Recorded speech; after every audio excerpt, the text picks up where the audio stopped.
NCP സംസ്ഥാന അധ്യക്ഷ തെരഞ്ഞെടുപ്പിൽ തോമസ് കെ തോമസിനെ പിന്തുണയ്ക്കാൻ AK ശശീന്ദ്രൻ പക്ഷം. തോമസ് കെ തോമസിന് പകരം PC ചാക്കോ ബദൽ പേരുകൾ നിർദ്ദേശിച്ചാൽ അംഗീകരിക്കേണ്ടെന്നും തീരുമാനിച്ചിട്ടുണ്ട്. തോമസ് കെ തോമസിനെ അധ്യക്ഷനാക്കാത്ത പക്ഷം ബദൽ മാർഗങ്ങൾ ആലോചിക്കാനും AK ശശീന്ദ്രൻ പക്ഷ നേതാക്കളുടെ യോഗത്തിൽ ധാരണയായി. പുതിയ സംസ്ഥാന അധ്യക്ഷൻ നിശ്ചയിക്കാൻ ഈ മാസം 25-ന് യോഗം നടക്കാനിരിക്കെയാണ് AK ശശീന്ദ്രൻ പക്ഷം സമാന്തര യോഗം വിളിച്ചത്. ജില്ലാ അധ്യക്ഷന്മാരെ മുൻനിർത്തി PC ചാക്കോ ബദൽ നീക്കം നടത്തുമെന്ന സംശയവും സമാന്തര യോഗം വിളിക്കാൻ കാരണമായി. അധ്യക്ഷ തിരഞ്ഞെടുപ്പിൽ തോമസ് കെ തോമസ് MLA സ്ഥാനാർത്ഥിയായി നിർദ്ദേശിക്കും. തോമസിന് പകരം PC ചാക്കോ നിർദ്ദേശിക്കുന്നവരെ അംഗീകരിക്കില്ല. വൈസ് പ്രസിഡന്റ് PM സുരേഷ് ബാബുവിനെ അധ്യക്ഷനാക്കാൻ PC ചാക്കോ ശ്രമം നടത്തുന്ന സംശയത്തിലാണ് ഈ നിലപാട്. തോമസിനെ അധ്യക്ഷനായി അംഗീകരിക്കാത്ത പക്ഷം ബദൽ മാർഗങ്ങൾ ആലോചിക്കാനും ധാരണയായി. അങ്ങനെയെങ്കിൽ NCP കേരള ഘടകത്തിൽ വീണ്ടും പിളർപ്പിന് കളമൊരുങ്ങും.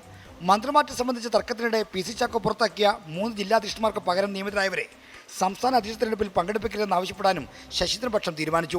തെരഞ്ഞെടുപ്പ് നടപടികൾക്ക് മുമ്പ് AK ശശീന്ദ്രനും TP പീതാംബരം മാസ്റ്ററും നിരീക്ഷകരോട് ഇക്കാര്യം ആവശ്യപ്പെടും. പുറത്താക്കപ്പെട്ട ജില്ലാധ്യക്ഷന്മാർ നടപടി പിൻവലിക്കണമെന്നാവശ്യപ്പെട്ട് നിരീക്ഷകനായ ജിതേന്ദ്ര അവാദിന് കത്തയച്ചിട്ടുണ്ട്. സമാന്തര യോഗം ചേരുന്ന വിവരം 24 പുറത്തുവിട്ടതോടെ മന്ത്രിയുടെ വസതിയിൽ ചേരാനിരുന്ന യോഗം ഹൗസിംഗ് ബോർഡ് ഗസ്റ്റ് ഹൗസിലേക്ക് മാറ്റി. കോഴിക്കോട്ടായിരുന്ന മന്ത്രി AK ശശീന്ദ്രൻ യോഗത്തിൽ പങ്കെടുത്തില്ല. വടക്കൻ ജില്ലകളിൽ നിന്നുള്ള ശശീന്ദ്രൻ പക്ഷ നേതാക്കളുടെ യോഗം തിങ്കളാഴ്ച കോഴിക്കോട്ട് നടക്കും. 24 തിരുവനന്തപുരം.